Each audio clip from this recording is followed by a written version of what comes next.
स्वागत है आप सभी का एक बार फिर से एक्सपी क्लासेस में। मैं चेतन प्रताप आज आपके लिए लेकर आया हूँ क्लास 12th में हिंदी में काव्य के अंतर्गत रामधारी सिंह दिनकर द्वारा रचित एक काव्य रचना जिसका शीर्षक है पुरूरवा। ये पुरूरवा नामक जो रचना है वो रामधारी सिंह दिनकर जी के जो इनका महाकाव्य उर्वशी नामक काव्य के तीसरे अंक से ये लिया गया है। हालांकि इसकी जो कहानी है, कहानी तो कुछ नहीं कहेंगे, बल्कि इसमें यह है कि एक पुरूरवा नाम के महान प्रतापी शक्तिशाली राजा होते हैं, जो हालांकि बहुत प्रतापी और शक्तिशाली है, लेकिन वो नारी के सौंदर्य और प्रेम के आगे आत्मसमर्पण कर देते हैं। क्यों कर देते हैं, कैसे कर देते हैं, इसमें ये बताया गया है। तो बहुत ही अच्छा है ये कविता। और पुरूरवा इसमें शुरुआत करते हैं अपना परिचय देते हुए, और अंत में उर्वशी के आगे हार मान जाते हैं। उर्वशी एक अप्सरा है जो पुरूरवा पर मोहित हो गई है, या ये कहें कि पुरूरवा उर्वशी पर मोहित हो गए हैं। तो सरोवर के पास उर्वशी है, तो उसके रूप सौंदर्य को देखते ही ये आत्मसमर्पण कर देते हैं। तो वीडियो शुरू करने से पहले यदि आपने अभी तक चैनल को सब्सक्राइब नहीं किया है तो ज़रूर कर लें, साथ ही साथ बेल आइकन भी ऑन कर लें, जिससे हम आगे जो भी वीडियो दें उसका नोटिफिकेशन आप तक पहुंचे। चलिए शुरू करते हैं। मैं चेतन प्रताप एक बार फिर से आप सभी का स्वागत करता हूं एक्सपी क्लासेस में। कवि कहता है, यहाँ कवि पुरूरवा के माध्यम से कहते हैं, कौन है अंकुश इसे मैं भी नहीं पहचानता हूँ, पर सरोवर के किनारे कंठ में जो जल रही उस तृषा उस वेदना को जानता हूँ। सिंधु सा उद्दाम अपरंपार मेरा बल कहाँ है, सिंधु सा उद्दाम अपरंपार मेरा बल कहाँ है।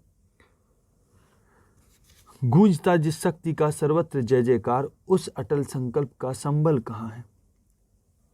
फिर आगे कहते हैं, यह शिला सा वृक्ष नहीं, इधर वक्ष है, यह शिला सा वक्ष, ये चट्टान सी मेरी भुजाएं, सूर्य के आलोक से दीपित समुन्नत भाल, मेरे प्राण का सागर अगम उत्ताल उच्छल है। सामने टिकते नहीं वनराज पर्वत डोलते हैं, कांपता है कुंडली मारे समय का व्याल, मेरी बाह में मारुत गरुण गजराज का बल है। फिर आगे कहते हैं, मर्त मानव की विजय का तूर्य हूँ मैं, उर्वशी अपने समय का सूर्य हूँ मैं। अंधतम के भाल पर पावक जलाता हूँ, अंधतम के भाल पर पावक जलाता हूँ, अंततम के भाल पर पावक जलाता हूँ। बादलों के शीश पर चंदन चलाता हूँ, पर न जाने बात क्या है। इंद्र का आयुध पुरुष जो झेल सकता है, सिंह से बाहें मिलाकर खेल सकता है। फूल के आगे वही असहाय हो जाता, शक्ति की रहते निरुपाय हो जाता। विद्ध हो जाता सहज बंकिम नयन के बाण से, जीत लेती रूप सी नारी उसे मुस्कान से। तो हालांकि ये जो कविता है वीर रस से भरी हुई है, क्योंकि यहाँ शौर्य का वर्णन किया गया है। चलिए देखते हैं, कौन है अंकुश। अंकुश माने होता रोक, बाधा। कौन है अंकुश इसे मैं भी नहीं पहचानता हूँ, पर सरोवर के किनारे कंठ में जो जल रही है उस तृषा उस वेदना को जानता हूँ। यहाँ समझिए गौर से, सरोवर है, सरोवर के किनारे पुरूरवा है। अब यहाँ प्यास शब्द का अर्थ, दो अर्थ हैं यहाँ प्यास के। एक तो मन में प्रेम की प्यास, काम की प्यास, तृषा माने प्यास, और उससे उठने वाली जो वेदना है, ठीक। और एक दूसरा अर्थ ये है कि सरोवर है और प्यास लगी है।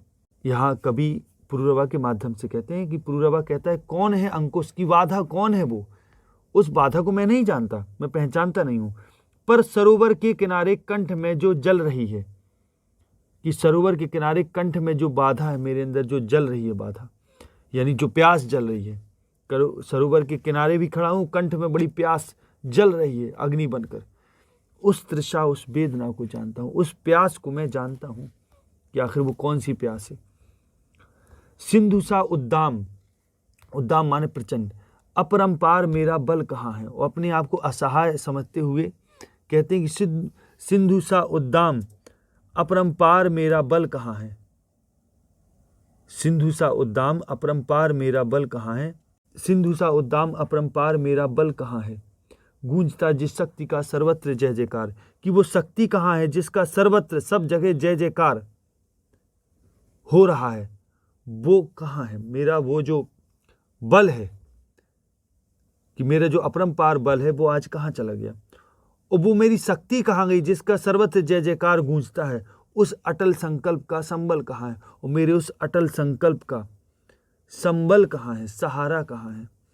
यह सिलासा वृक्ष, वृक्ष नहीं इधर वक्ष है, वक्ष माने छाती, कि मेरी जो छाती है, यानी अपने आप को उर्वशी के सामने ये बड़ा असहाय महसूस कर रहे, हारे हुए से। यह सिलासा वक्ष, ये चट्टान सी मेरी भुजाएं, सूर्य के आलोक से दीपित समुन्नत भाल, मेरे प्राण का सागर अगम उत्ताल उच्छल है। कि आगे कहते हैं कि यह शिला सा बक्ष, जो मेरी छाती है वो शिला के समान कठोर है, यानी कठोर हृदय मेरा कैसे पिघल गया एक स्त्री के सामने, मैं सोच रहा हूँ। ऐसा वो कह रहे हैं पुरुरवा, कि यह शिला सा बक्ष, ये चट्टान सी मेरी भुजाएं, और जो मेरी भुजाएं जो है वो चट्टान के समान है।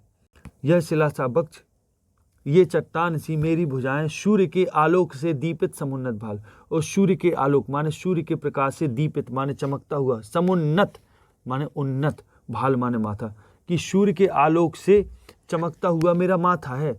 मेरे प्राण का सागर, जो मेरे प्राणों का सागर है वो अगम है, उत्ताल है माने, और उच्छल है, उछलता हुआ है। उत्ताल का अर्थ होता है पार गया हुआ या पास, अगम उत्ताल उच्छल है माने कहने का मतलब सागर ऐसा है जो अगम है, और यानी उत्ताल का अर्थ ऐसे भी समझ सकते ऊंची लहरों वाला, है ना, ऊंची लहरों वाला, कि अगम है, उत्ताल है, उच्छल है, उछलता हुआ है। सामने टिकते नहीं वनराज पर्वत डोलते हैं, और मेरे सामने, यानी कहते हैं मेरे शरीर में प्राणों का सागर है जो अगम उत्ताल और उच्छल है, यानी प्राणों की मेरे अंदर कमी नहीं है। और सामने टिकते नहीं वनराज पर्वत डोलते हैं, कि मेरे सामने वनराज माने सिंह भी टिकते नहीं हैं, और पर्वत डोलते हैं, पर्वत भी मेरे शौर्य के आगे डोलने लगते हैं। कांपता है कुंडली मारे समय का ब्याल, और ब्याल माने होता है सर्प, कि समय रूपी सर्प भी मेरे सामने कुंडली मारे कांपता है मेरी वीरता के आगे। मेरी बाह में मारुत, मारुत माने वायु, गरुण माने गरुण, गजराज का बल है, कि मेरी बाहों में मारुत, गरुण और गजराज का बल है। मर्त मानव की विजय का तूर्य हूँ मैं, उर्वशी अपने समय का सूर्य हूँ मैं। कि उर्वशी को अपना परिचय देते हुए कहते हैं, हे उर्वशी, मर्त मानव की विजय का तूर्य हूँ मैं, तूर्य माने तो रही नाद हूँ, और मर्त मानव यानी मरणशील मनुष्य की विजय का तूर्य हूँ मैं, नाद हूँ। उर्वशी अपने समय का सूर्य हूँ मैं, सूर्य माने राजा, यहाँ राजा से अर्थ होगा, कि अपने समय में सर्वश्रेष्ठ हूँ। जैसे सूर्य ग्रह नक्षत्रों में सर्वश्रेष्ठ होता है, ठीक वैसे ही मैं सर्वश्रेष्ठ हूँ। और मृत मन यानी मरणशील मनुष्यों में भी मैं उनकी विजय का प्रतीक हूँ। और फिर ऊपर वो कहते हैं कि मेरी बाहों में मारुत, गरुण, गजराज का बल है, और कुंडली मारे समय का जो व्याल है, समय रूपी सर्प है, वो भी कांपता है। पर्वत, वनराज ये सब डोलते हैं मेरे सामने, ये भी कांपते हैं। मर्त मानव की विजय का तूर्य हूँ मैं, उर्वशी अपने समय का सूर्य हूँ मैं। अंधतम के भाल पर पावक जलाता हूँ, अंधतम यानी घोर अंधकार के मस्तक पर मैं पावक माने अग्नि जलाता हूँ। बादलों के शीश पर चंदन चलाता हूँ, और बादलों के शीश पर, चंदन माने होता रथ, मैं बादलों के शीश पर चंदन चलाता हूँ, यानी मैं बादलों पर भी रथ चलाता हूँ। यानी यहाँ अर्थ कहने का कि मेरी गति सर्वत्र, मैं कहीं भी आ जा सकता हूँ, चाहे आकाश हो, पाताल हो, कहीं भी हो, पर न जाने क्या बात है। और फिर वो आगे कहते हैं, पर न जाने क्या बात है, पर न जाने क्या बात है, इंद्र का आयुध पुरुष जो झेल सकता है। वो कहते हैं पर न जाने क्या बात है, लेकिन पता नहीं क्या बात है कि इंद्र का आयुध माने, इंद्र का आयुध मतलब इंद्र का वज्र, पुरुष आयुध माने होता है शस्त्र, इंद्र का आयुध पुरुष जो झेल सकता है, कि मैं ऐसा पुरुष हूँ कि जो इंद्र के आयुध को भी झेल सकता हूँ, पर न जाने क्या बात है ना, मैं बड़ा असहाय हूँ, पर न जाने क्या बात है। इंद्र का आयुध पुरुष जो झेल सकता है, सिंह से बाहें मिलाकर खेल सकता है, और सिंह से बाहें मिलाकर, मैं सिंह से बाहें मिला सकता हूँ माने उससे भी लड़ सकता हूँ, इतना मुझ में बल है। फूल के आगे वही असहाय हो जाता, शक्ति के रहते निरुपाय हो जाता। और आगे कहते हैं कि अब मैं इतना शूरवीर होते हुए भी कि मैं सिंह से बाहें मिलाकर खेल सकता हूँ, अर्थात सिंह से लड़ सकता हूँ, उसे जीत भी सकता हूँ। और फूल के आगे माने फूल इधर अर्थ है स्त्री से, कि वही फूल जैसी कोमल स्त्री के आगे असहाय हो जाता हूँ और शक्ति के रहते निरुपाय हो जाता हूँ। पूरी सामर्थ्य होते हुए मैं निरुपाय हो जाता हूँ, बिना उपाय का। विद्ध हो जाता सहज बंकिम नयन के बाण से, जीत लेती रूप सी नारी उसे मुस्कान से। कि विद्ध हो जाता माने बंध जाता हूँ, सहज माने सहजी, बंकिम नयन के बाण से, बंकिम माने होता है तिरछे, कि मेरा हृदय विध जाता है, यानी मैं हार स्वीकार कर लेता हूँ। कैसे? बंकिम नयन के बाण से, सहज ही बंकिम नयन के बाण से, माने तिरछे नेत्रों के बाण से।